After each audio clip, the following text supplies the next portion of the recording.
Good evening, my dear students. Today we are discussing about the nephron structure and what is the different parts are involved in the nephron. So first we discuss about the nephron. So the nephron, what is the nephron and what is the importance of the nephron? Where is the location of the nephron? So the kidney is the kidney structural functional unit is known as a nephron. Nephron is a Nephron is a structural and functional unit of kidney is known as a nephron. So without nephron, there is no chance for the working of the kidney. So what is the structural functional unit of the kidney is known as nephron. So the nephrons are the structural functional unit of kidney is known as a nephron. The nephrons are presented in the kidney. One kidney containing the 1 million nephrons are presented into two kidneys. So 2 million nephrons are presented in the kidney. Approximately 2 million nephrons are presented in the both kidneys. So each nephron having the two components. So what are the components? The nephron it containing the two components. One component is a vesicular component or vascular component, and second one is the tubular components.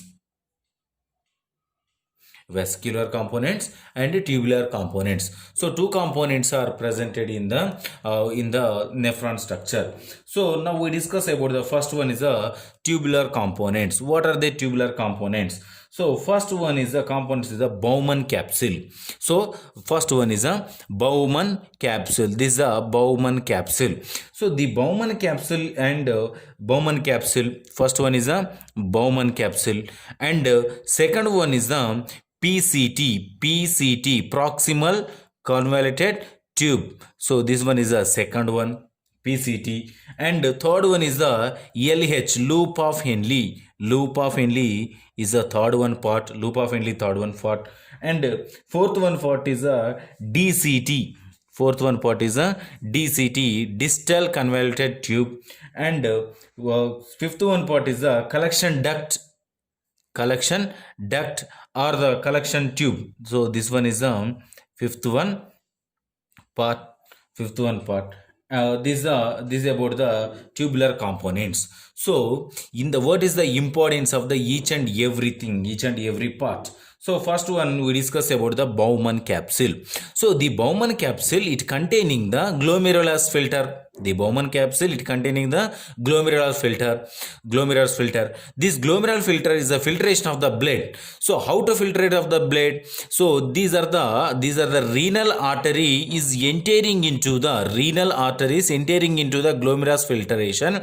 The glomerulus filtration presented in the Bowman capsule. So it is the releasing of the blood into the glomerular filtration. So the arterial it is releasing of the blood into the glomerular filtration. This glomerular filtration is present in the capsule. So this one is a filtration of the blood. So the pure blood is transferred to the other parts, and impurities, any toxic materials are presented in this given blood. So that's one is entering into the nephron. So that is the importance of the capsule. So it expanded the double walled. It is a double walled investigation cups around the glomerulus filtration collect the fluid from the glomerulus capillaries. So the Bowman capsule is a collection of the fluid from the glomerulus capillaries. So after the Bowman capsule collection of the fluid passes into the PCT and DCT. So what is a PCT? Proximal convoluted tubules and distal convoluted tube. So the next one is the loop of Henle. So first one the proximal PCT. So what is the importance of the PCT here?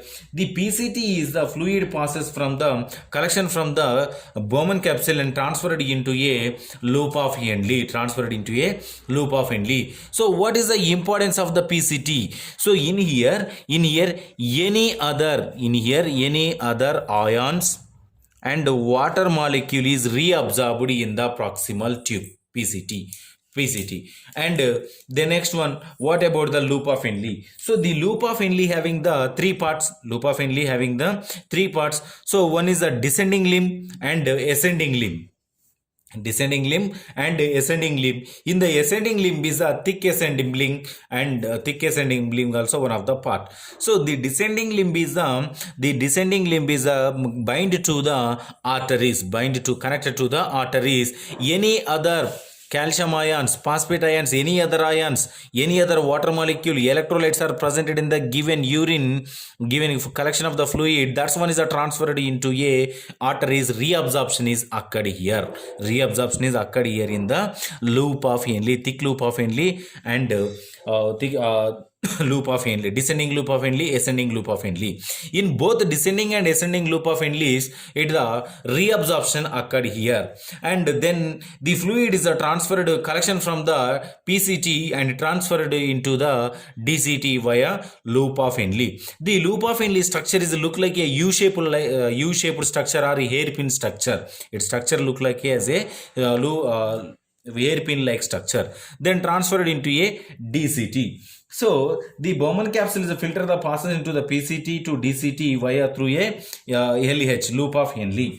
So the next one, these are a collection of the fluid. So the fluid is mostly 90% of the toxic materials, 10% of the useful compounds are presented at the DCT. So that's one is transferred to a which one part? Collection duct. The collecting duct, it containing the number of collection tubes. Number of collection tubes are there. The number of collection tubes is containing the fluid. That fluid is known as a urine. That one is collected by the collecting duct. So the collecting duct, it containing the renal vein also.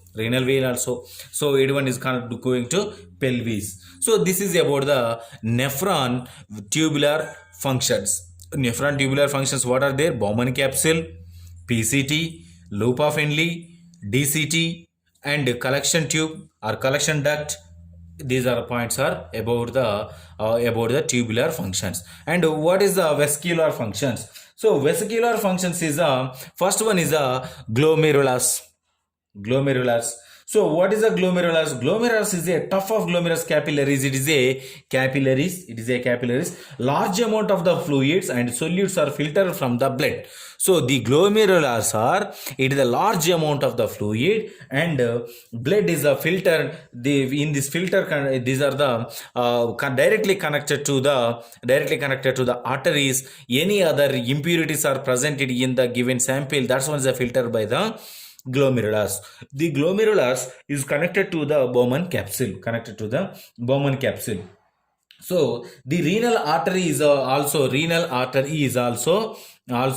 one of the part of the vesicular compound. The renal artery entering into the kidney afferent arterioles and supply to the each nephron. So the renal arteries entering into the each and every nephron. So the glomerular capillaries region from the another arteriole, different arteriole. The blood was not filtered. Glomerulus goes to the afferent arterioles. So the afferent arterioles gives a second set of the capillaries, a particular tubular capillaries only. So these are the particular arteries are entering into the glomerulus. Either glomerulus are activated, then filter the blood. So the next one is a nephron also. Nephron also one of the part of the vesicular. So nephron is the two types of nephrons are there. So one is the juxtamedullary nephrons and cortical nephrons. So the nephrons are divided into two types. One is the juxtamedullary nephrons, and second one is the cortical nephrons. Juxtamedullary nephrons, cortical nephrons. So the juxta and cortical nephrons both are involved in the formation of urine. So how to formation of the urine? By the following three steps. One is a glomerular filtration, and second one is a tubular reabsorption, and third one is the tubular secretion. Tubular secretion by these three process and formation of the urine. So the formation of the urine, this is about the structure about of the nephron, structure about of the nephron and the different parts of nephrons.